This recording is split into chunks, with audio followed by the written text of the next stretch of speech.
welcome to Manhood 101. Hey, what's going on? My name is Frank Sell the Fourth. So this is this week's install of Welcome to Manhood 101. Now, I appreciate if you guys enjoy what I say, if you get some value out of what I say, share this out. Because I like to say, we're kind of like PBS. We're a low budget and a high quality operation here. So welcome to Manhood 101, Stolen Identity. And so what we're going to do here and what we do with our community Armored Up Man is help equip men with knowledge and wisdom, understanding. You know, say the best way to walk through a minefield is to follow somebody that's got both legs, that's already been through it. And so what I want to talk about is just some stuff that I've personally gone through some things. I've been in business for 15 years. I got almost 2 teenagers now. Been married for, almost 7 years. So you can do the math, figure some things out. We've been through some stuff in our lives. And so what I found out though is that, those things were given to me as gifts of layers of protection and armor. And so the whole thing about Armored Up Man is to have an armored mind so that you can look at a situation from a lens of a clear perspective. Number one, say, hey, is this going to kill me? Is this really a threat? Or is this something, that I can approach down the road? And so Armored Up Man is my way of giving back to a community, growing a fellowship of men, because, they say that to point out a problem or an issue without offering a solution, as Teddy Roosevelt says, is whining. And so I feel like I've been given the gift of a lot of, like I said, trials and tribulations, a lot of things we've gone through in our lives. And so stolen identity, what the hell does that mean? Okay, so stolen identity. What I've found, that I've read this, part of this was from the book Wild at Heart by John Eldredge. And John Eldredge, the way he explains it in that book is that so many of us, we identify our identity are in the things we do, or the things we have, or that relationship, or that job, or our sports, our after work activities. So the first thing you meet somebody, what do they normally say? Hey, where are you from? What do you do? Most of us communicate our trade, our job. That's what we do. That's our identity. And so what I've learned is that my job doesn't identify. That's just one aspect of Frank Sell. That's one thing that I do, but who I really am. Okay, so there's 3 levels of motivation in life. And we all see these phases that we go through. And one phase, the first phase, is what they call it's material things, items. And so as we're growing up, we identify as, our bicycle or our dirt bike or our car or our shiny things that we have. Okay, and then the second level would be recognition. So like I said, I've been in business for 15 years, so I've got, a sign up on the side of the building, and yeah, that's, I started that business and so on. So you kind of, recognize me when you drive by the street, right? And so that is kind of the second level of recognition, some of the things we've done. And the third level of recognition is legacy. And that's kind of where I'm at right now in that transition.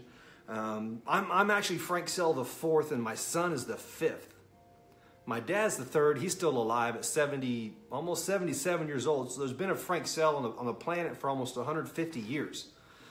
And so that legacy mindset has kind of hit me kind of heavy about my identity. See, growing up in this book, Wild at Heart from John Eldredge, it will kind of talk about the stewardship we have as fathers. We are gifted and we are commanded to raise up that next generation, to send them out into the world. So are we seeing a lot of this today? That maybe children that are out there today are not being equipped with the things that, for me personally, that I feel like we are called as men to equip our families with.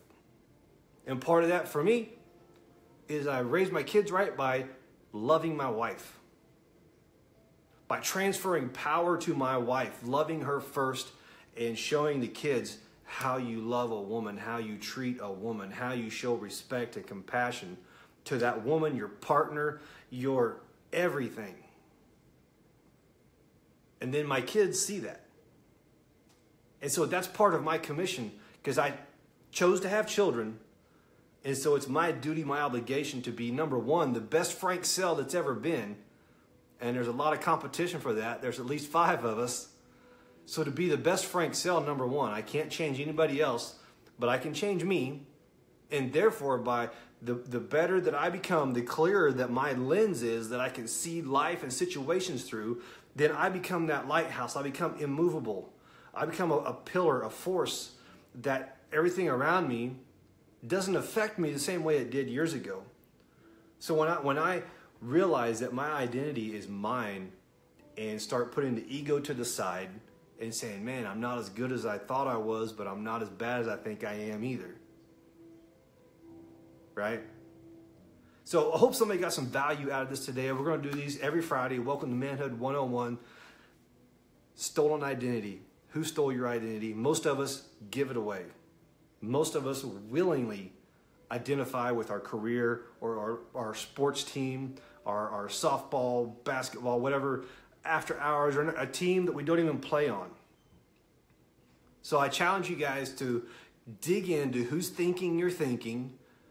Grab a book, Wild at Heart by John Eldridge, or the audio book, and just go through it and just kind of pick up some principles, go through it, and then reflect on your life and see where these things have occurred to you, or these things have or haven't happened to you. And then you have a choice of what you want to do with it from there. Those are just the things that have helped me, some of the books and some of the learning and lessons that have helped me. So obviously, we're a business, and today I would encourage everybody to get some happy for Friday, some happy sauce. And so what we've done different with our business, with our beard business, is we've noticed some few things with some trends. It's essential beard oil. So what that means is that the essential oils that we make our beard oil with are formulated to create a therapeutic effect of happy. Obviously, is going to be mood enhancing. It's going to lift your mood a little bit. So if you guys would go check that out, man, we'd really appreciate it. Like I said, we're kind of like PBS. We're low budget and high quality here. So, man, I love you guys. Thank you for watching. Thank you for sharing this out. Man, this is, a message that I feel the world needs to see, needs to hear, obviously, because I'm here. So I appreciate you. Thank you very much.